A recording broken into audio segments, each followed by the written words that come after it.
My parents said I wasn't welcome at Easter. You always make things tense. The next day, I got a CashApp request. $5.40. Your share of the catered brunch.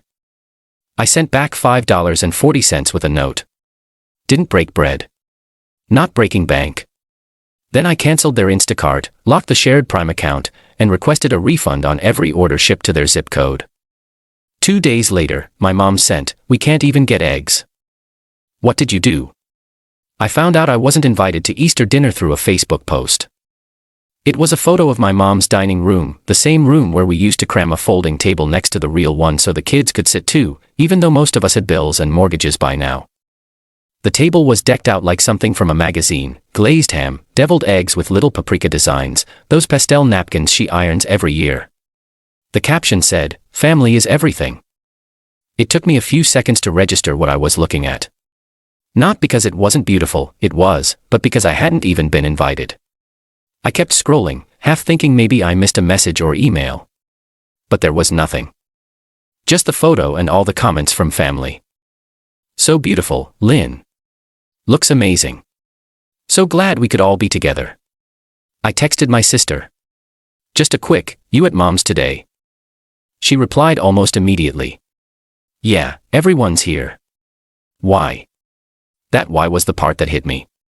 Like I should have known I wasn't invited. I called my mom that night. I kept it short. I asked her straight up if I was supposed to be there. She said, "We thought it'd be better this way. You always ruin everything. We just wanted a peaceful holiday." And then she hung up. No specifics, no examples. Just that vague crap they always throw out when they want to avoid admitting anything. Like when I stopped talking to my dad for 6 months after he tried to put a GPS tracker in my car. Just to be safe. Or when I backed out of helping my cousin move after he called me a free-loading loser for living in an apartment instead of buying a house. It wasn't even about Easter anymore. It was the fact that they didn't even have the decency to tell me up front. Just went ahead and erased me from the holiday like I was some kind of burden. The next morning, I woke up to a notification on my phone. A CashApp request from my sister. $540 your share for brunch. I laughed out loud. Literally sat up in bed and laughed. I sent her $5.40 with a note. I didn't break the bread, I'm not breaking the bank. Then I got to work. I canceled the Instacart order my mom had set up through my account. No more prepaid groceries. No more toilet paper delivered every Friday. I went into our shared Amazon Prime account and removed every single address that wasn't mine. Then I spent an hour going through the order history, flagging every purchase sent to their zip code as unauthorized. Half of them were refunded within minutes. I didn't hear anything for 2 days. Then came the text from my mom. "We can't even buy eggs. What did you do?" I didn't respond. Not because I didn't have anything to say, but because I knew they didn't actually want an answer. They wanted me to roll over like I always did. Pretend like they didn't just exile me from the one holiday I've always shown up for, no matter what. But not this time. This time, they were going to feel it. And I was just getting started. After that text, "We can't even buy eggs. What did you do?" I didn't respond. I wasn't even tempted. It was the first time in years I felt like I had the upper hand with them, and I wasn't about to waste it on a guilt trip. 3 days later, my sister started blowing up my phone. Missed calls, voice messages, texts that ranged from passive-aggressive to straight-up insults. "This is petty, Richard. Seriously. Over one dinner. Get over yourself." Then, of course, came the attempt at shaming me. "Mom's been crying. She hasn't been sleeping. You're really proud of this." The irony. They exile me from Easter, send me a bill, and now I'm the one who should feel guilty. What they didn't know was that I'd been the quiet backbone for a long time. I'd paid for Netflix, Hulu, Prime, and Spotify under the family plan. I covered half the groceries most months without anyone asking, just because I could. I helped my sister out with rent twice last year when she couldn't make it work with freelance. And somehow, they still decided I was the problem. I started cleaning house. I changed all the passwords. I locked them out of every shared subscription. Then I made a list of every digital thing tied to my accounts: Ring camera access for my mom's place, Nest settings for their thermostat, my HBO login on 3 of their TVs, and wiped it all. There were emails. Then came a flurry of notifications. Password reset requested. New device login attempt blocked. I didn't say anything. Just watched the confusion grow. But the thing that really told me it was working: my dad emailed me. Not called, emailed. Subject line: Let's be adults. The body of it: just 2 lines. You're not a little kid anymore. You don't need to be included in everything. We all have our own lives. That pissed me off more than anything else. Not because it wasn't true, I am an adult, but because of the smug way he framed it. Like I was acting out because I missed an Easter egg hunt. Not because they lied, excluded me, and sent me a damn invoice. And still, I almost doubted myself. I sat with it for a couple days, wondering if I was overreacting. If I really had made too big a deal out of it. Maybe I had ruined past holidays somehow without realizing it. Maybe I was the one who made things tense. Then my grandfather called. He asked, simple as anything: "Why weren't you there for Easter?" I told him the truth. He went quiet, then sighed. Said he almost left after 10 minutes. Told me my parents claimed I was too busy to make it. That he and my dad had an argument over it in the kitchen. Apparently, it got bad enough that Grandpa ended up eating alone on the patio, while everyone else stayed inside, pretending nothing happened. I didn't even take home leftovers, he said. Didn't feel like they were mine. And that's when everything settled in. They hadn't just left me out, they'd lied about it. Told my grandfather, who used to drive me to school every day when my parents couldn't be bothered, that I was too busy for them. They erased me, then rewrote the story to suit themselves. After that call, I was done playing nice. When my niece's school fundraiser invite landed in my inbox, I didn't even open it. When my sister texted me for help resetting Hulu, I left her on read. I was through being useful on demand. 2 weeks later, I got the text from my mom. "Richard, we really need your help. Can you send $2,900? It's an emergency. We'll pay it back. Please." There was no explanation. No apology. Just a number and a desperate request. I didn't hesitate. No. No follow-up. No. Sorry, can't. No softening it with a reason. Just no. I blocked her number for the rest of the week. And for the first time, I didn't feel bad about it. After I refused to send the $2,900, there was a weird silence. Not the angry kind. Just quiet. No texts. No emails. No half-hearted attempts to guilt me back into the fold. It was like they collectively decided to pretend I didn't exist. I knew how they worked. This wasn't surrender. This was regrouping. They were used to me caving. So they waited. And when I didn't, they moved on without me. I wasn't expecting a parade. But I guess I thought there'd be something. Maybe a begrudging apology, or even just an excuse. Anything to acknowledge the fact that I'd basically been erased. Instead, I found out about my dad's 60th birthday party from my cousin Nick's Instagram story. Big backyard setup. Full white tent, live jazz trio in the corner, heat lamps, table runners. My mom was there in some sparkly jacket she probably bought for the occasion, holding a huge cake with gold lettering that said, "Cheers to 60." Everyone was there. I tapped through the videos like I was watching someone else's family. My sister laughing with a wine glass in one hand. My Aunt Carol dancing in heels she could barely stand in. Even my cousin Gabe, who lives in Oregon and hasn't come home for any holiday in the past 5 years. No one had sent me a text. No one had even tried to make it look like an oversight.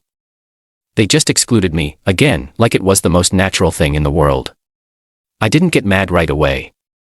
I just sat there, watching those clips in my apartment, the of my fridge the only sound. I didn't feel angry. I felt like I'd finally reached the edge of something, like they'd drawn the line in permanent marker this time. The next morning, Grandpa called.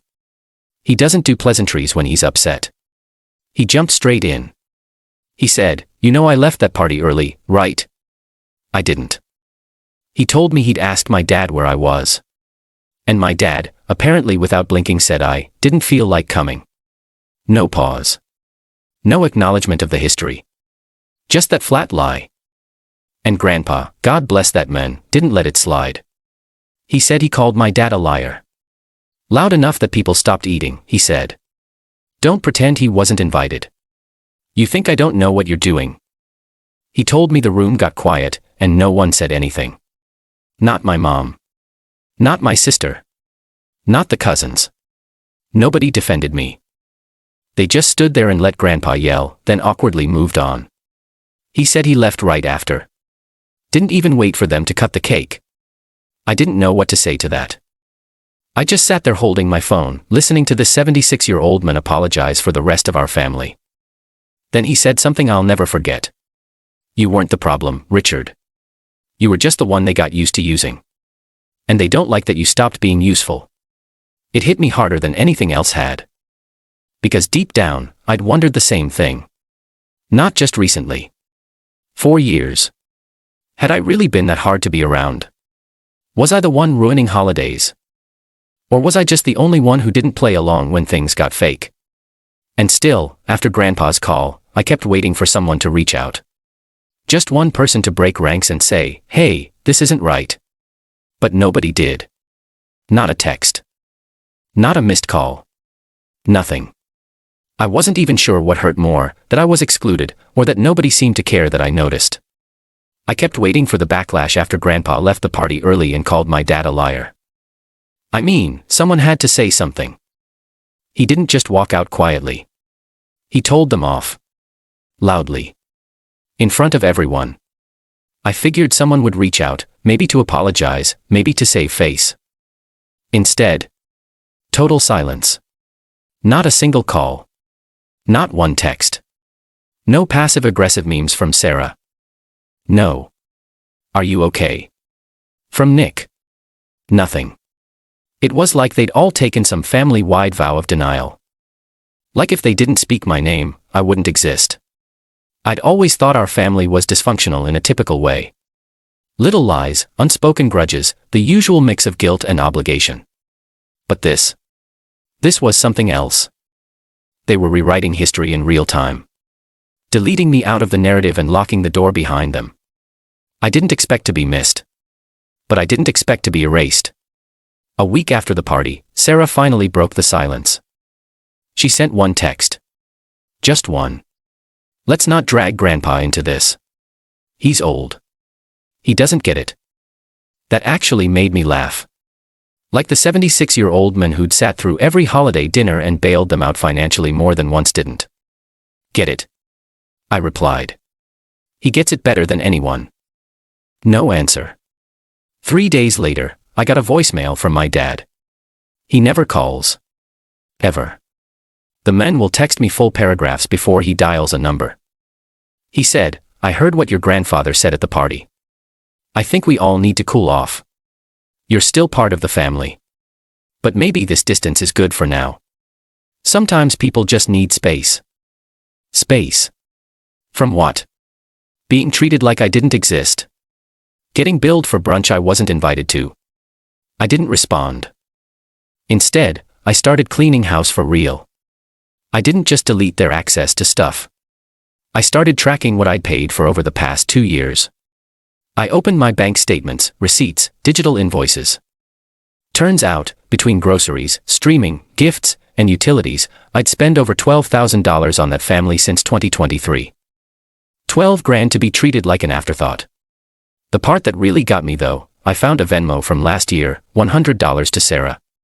The caption said, emergency vet visit. I'd send it without asking questions. That vet bill. I found out later from her ex she never even took the cat in. They used the money for concert tickets. So yeah, I was done. And then came the twist.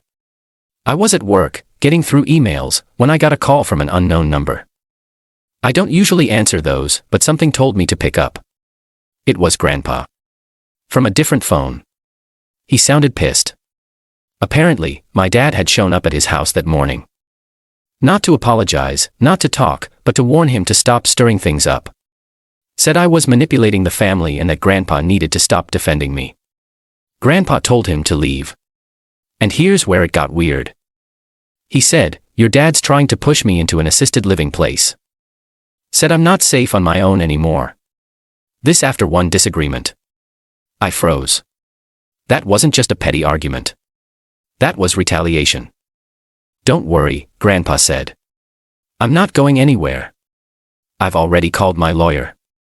I told him I'd help however I could. He just laughed and said, "Funny, isn't it?" I raised that man. Now he's scared of the one person who still sees through his crap. It hit me then. I wasn't just out of the family. I was the new threat. The inconvenient truth they couldn't bury anymore. They hadn't frozen me out because I was useless. They'd frozen me out because I stopped being easy. After that call from Grandpa, I couldn't stop thinking about what my dad tried to pull. Trying to shove him into an assisted living facility over one argument. That wasn't just disrespect, it was calculated. The kind of move someone makes when they're trying to eliminate the last person in the room willing to call them out. And it told me everything I needed to know. This wasn't about Easter, or brunch money, or whatever they told themselves. This was about control, about who plays the game, and who doesn't. Grandpa didn't play. And now neither did I. I offered to drive out there and help him if things escalated. But he waved it off. Said he had people, a lawyer, backup plans. That man's tougher than anyone gives him credit for. But I still made a decision that night. I started documenting everything. Not because I planned to sue anyone or stir the pot, but because I realized how easily these people rewrite stories. Today it's Richard didn't want to come. Tomorrow it's Richard made Grandpa paranoid. Or he's always been unstable. So I made a folder. Screenshots, voicemails, payment receipts, old messages. I put it all in one place. It felt insane doing it, but after what they pulled, I didn't care how it looked. I knew who I was dealing with now. A week passed. Nothing. Then out of nowhere, I got a text from a number I didn't recognize. It was my dad. New number. He wrote, "We're having a small dinner next week. Just immediate family. No drama. If you want to come, let me know." No mention of what happened. No acknowledgement of Grandpa. No sorry. Just a bland olive branch, like I was supposed to be grateful for the crumbs. I didn't reply. 3 days later, Grandpa called again. "You weren't invited to dinner, were you?" I told him technically I was. He laughed then said, "Yeah, well, you didn't miss anything." Turns out the small dinner was a guilt parade. My dad toasted to resilience and moving forward. My mom made a speech about learning from family tension. They acted like everything was fine. Grandpa was there, but barely spoke. He said he left early, again. But this time, it wasn't quiet. As he was leaving, my mom apparently tried to hand him a box of leftovers.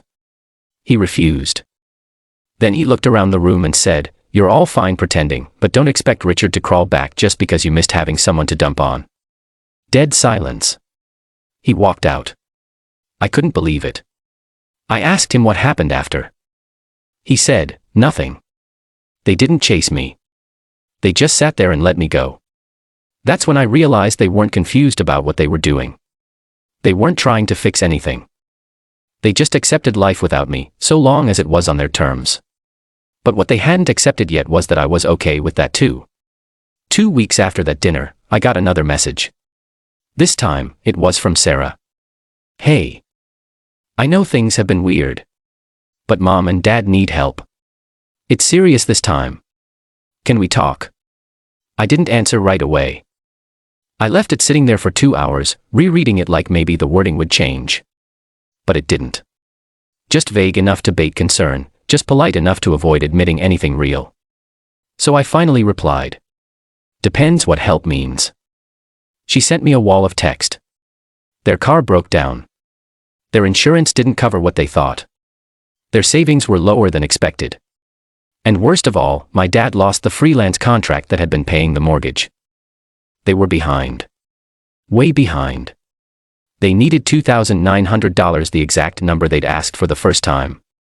I guess they thought if they circled back with a fresh sob story, I'd cave. I didn't.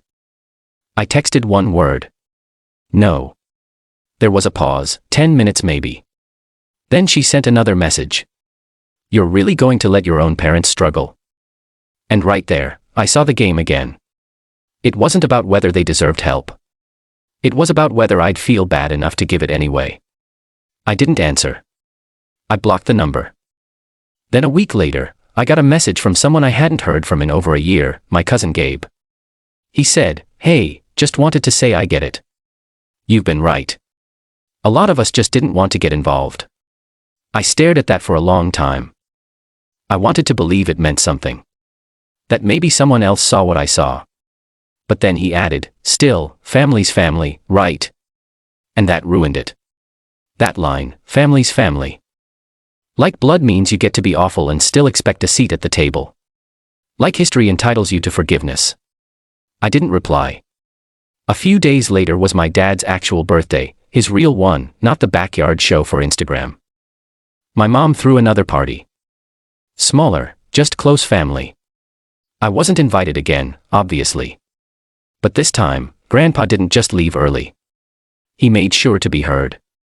He gave a toast, apparently, waited until everyone had a drink in hand, and said, "Here's to Ken. May he someday apologize to the one person in this family who ever stood up for himself." Then he sat down. No one clapped. No one laughed. Just a quiet shift in the air, like the room finally realized something ugly was sitting at the table with them. Later that night, Grandpa called me and told me everything. He sounded tired, not just from the party, but from being the only one calling things out. "You're not wrong, Richard," he said. "You just stopped pretending. That's not a crime." That stuck with me. Because it's not that I don't care. It's not that I want them to fail or struggle or fall apart. But I'm done being the one who pays the toll to cross the same burned bridge over and over again. They had their chances. And they used every one of them to show me who they really are. So this time, I stayed gone. About 3 weeks after Grandpa's second walkout, just when I thought I'd heard the last from them, something unexpected happened. Not a text, not a call, not a knock, but a subpoena. Yeah. A subpoena. At first, I thought it was some mistake. The envelope had my name, but no real context. Inside was a court summons tied to some kind of property dispute involving my parents. I had no clue what it meant until I called the clerk and found out my name was on a house deed. Their house. I'd co-signed a refinance for them back in 2020, something I'd almost forgotten about. Now they were trying to sell the place and needed my signature to move forward. I was stunned. They hadn't mentioned a word about this in any of our "we need help, please." They were just trying to go around me quietly. Like I was some formality. Like I was supposed to just stamp and disappear. Instead of getting angry, I got curious. So I showed up. Not to the house, God, no, but to the buyer meeting. I called the real estate agent, said I was one of the listed owners, and asked to sit in. He didn't hesitate. I wore a plain shirt, nothing fancy, just enough to look official. When I walked into that conference room and saw their faces, you'd think they'd seen a ghost. My mom looked like she was going to faint. My dad froze mid-sentence. Sarah was there too, holding a folder and trying way too hard to act like she wasn't freaking out. I sat down and said, calm as ever, "I figured I should be here since this technically involves me." There was silence. The agent started talking, unaware of the tension in the room. He ran through the paperwork, then looked at me and asked if I had any questions. I said, "Yeah. Just one. When were you planning to tell me?" My dad started to speak, but I cut him off. "You needed help, right? And you didn't even ask. You just assumed I'd roll over like I always do. So here's my answer, no. I'm not signing anything." Sarah tried to jump in, saying they'd already made plans, that buyers were lined up, that I was being dramatic. I looked her dead in the eye and said, "You should have thought about that before erasing me from the family calendar." Then I left. Later that night, I got a text from an unknown number, just one line, "You're doing this for revenge," I replied. "No. I'm doing this because I finally can." And the best part? Grandpa called me the next morning, laughing. He'd heard what happened from someone at the county office. Said he wished he'd been there to see the look on their faces. Then he paused and said, "Been not used to you showing up on your terms." Neither was I. But I was starting to like it.